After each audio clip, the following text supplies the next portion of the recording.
Hello everybody, ladies and gentlemen, my name is Giovy and I'm here with the first ever video in the Alien community channel.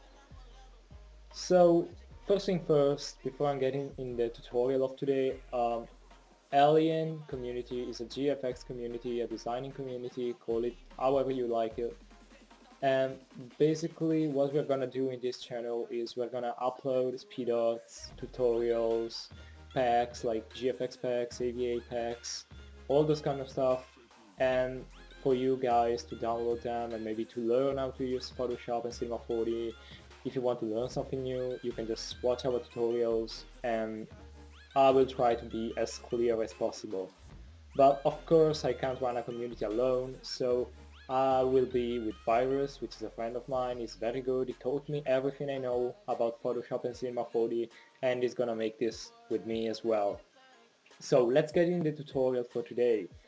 So today I'm gonna teach you how to make an AVA, which is an avatar, a profile picture, which looks really cool to me.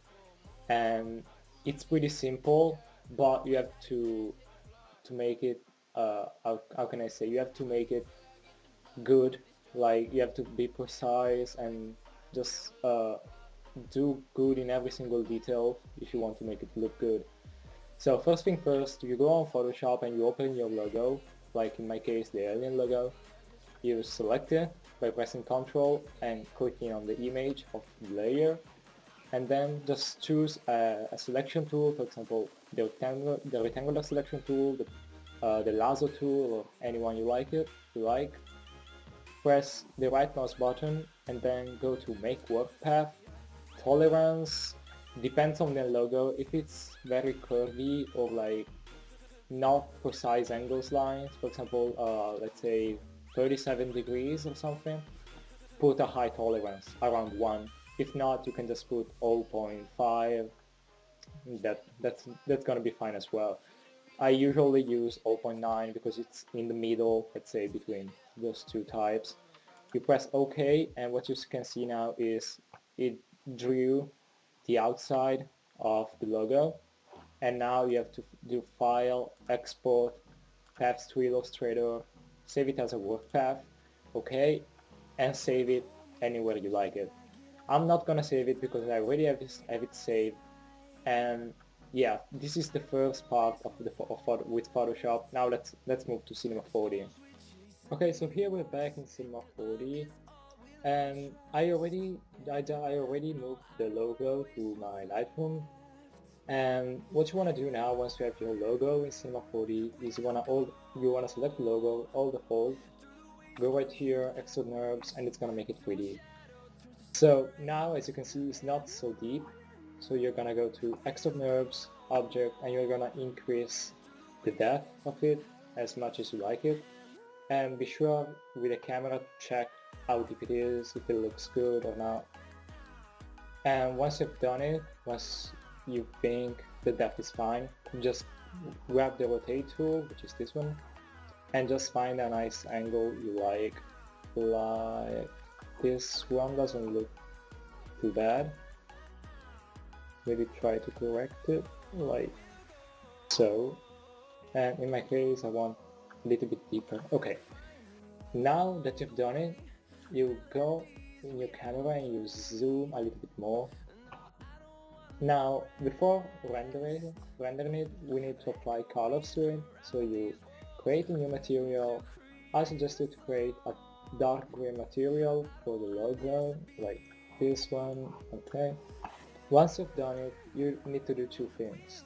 So you duplicate the logo like so, and put it with 0 depth.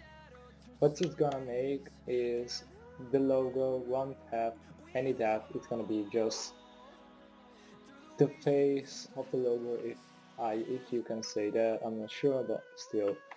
Now you grab the 0 depth and you duplicate it again, and do Alt and go here to add an array, so it creates another array. I will suggest you to put 1 as a sphere and cylinder radius because it's not too thin, it's not too big, you know, and it looks pretty good. And for the atom array, I would suggest to create another material, a light material, so just go with a white. Always be sure to uncheck specular because it looks bad. And add the color to the atom array. Now you go to your render settings, render it by 920 by 1080. Resolution doesn't really matter, just leave 72 or just whatever you like. Then go to Effect, Ambient Occlusion, and if you have a Lightroom as I do, also be sure to check Global Illumination. So now that you've done it, center the logo in the camera view, like so. Okay, and we will go back to our render settings, render it as a PNG, alpha channel, be sure to check it. Then choose the folder you want to save it, like in my case it's gonna be this one, and I'm gonna save it as Alien AVI1. I already made this, but I'm gonna change it so I can make a tutorial with you guys. So you press save and close the render settings. So first of all, you want to render the logo only without anything on it. So like this, render it, yes, I want to override the files. Then you render only the zero depth and then only the atom array. So I'm gonna finish rendering them all and I'll see you back in Photoshop. Okay, so now we're back here in Photoshop. I already opened up a 500 by 500 file and I already moved the image I want to use. I also have already opened the renders we made with Cinema4D. What you want to do now is you want to move the zero depth and the atom array to the other file, to the, let's say, logo, the complete logo file. So you have to align them like so. Once you've done it, you just group them and move them to the file you want your AVI to be. You resize it so that it doesn't look, is not too big for the image, let's say. And you center it like so. Okay, now to be sure you have centered it the right way, you press Ctrl A and using the move tool you press these buttons right here, which allows you to center the image exactly in the middle. So what you're gonna do now is go on the logo, and I usually add a drop shadow like so, higher spread, a little bit higher side, maybe decrease the opacity a little bit, okay, like so. Now you want to duplicate 2 times the background image. You move it 1 time above the logo and 1 time above the zero depth. And in both of those you create clipping mask. Oops. Okay, you create clipping mask on the image like so. So in the one which is on the logo, you lower the opacity about 10%, maybe a little bit more, like 30. Yeah, 30 looks good. What that's gonna make is that you will be able to see the logo even here, which will be covered otherwise. And in the other one, you just leave it with 100% because you want it to be clear. So as you can see now, you don't see the difference so much.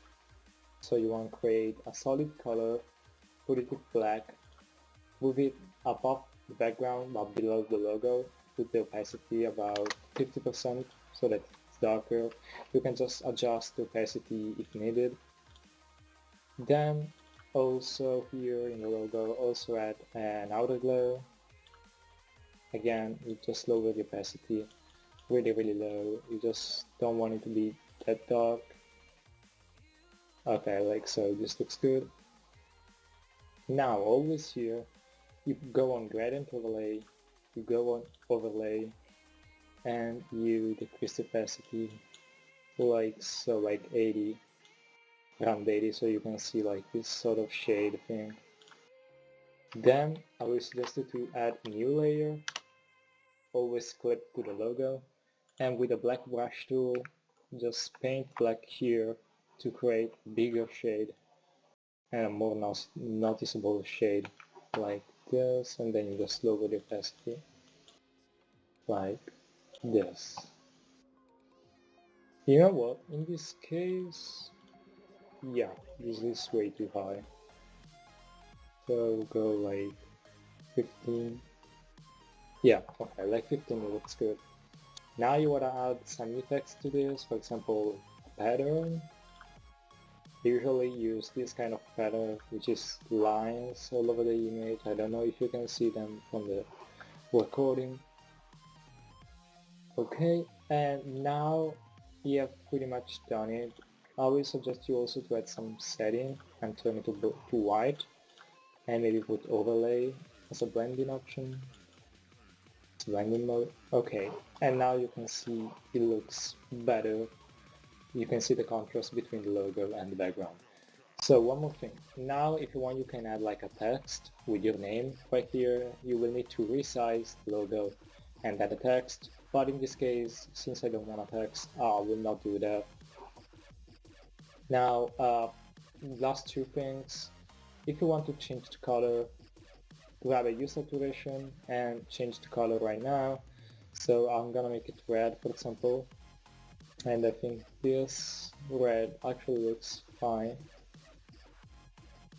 Yeah, okay, looks good.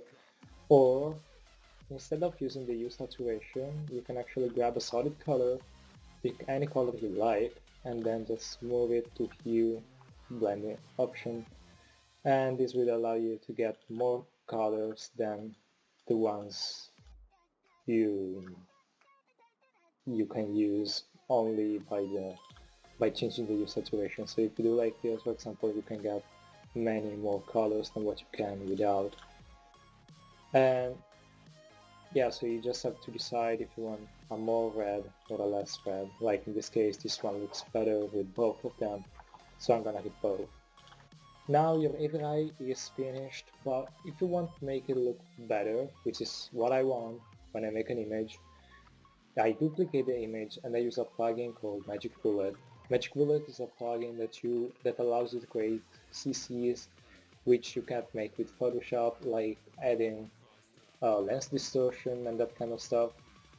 I'm gonna make a tutorial on Magic Bullet, but it's gonna be in another video because otherwise this will take too long. So this CC already looks good. I made it yesterday, and in this case, since it's red already, it looks good.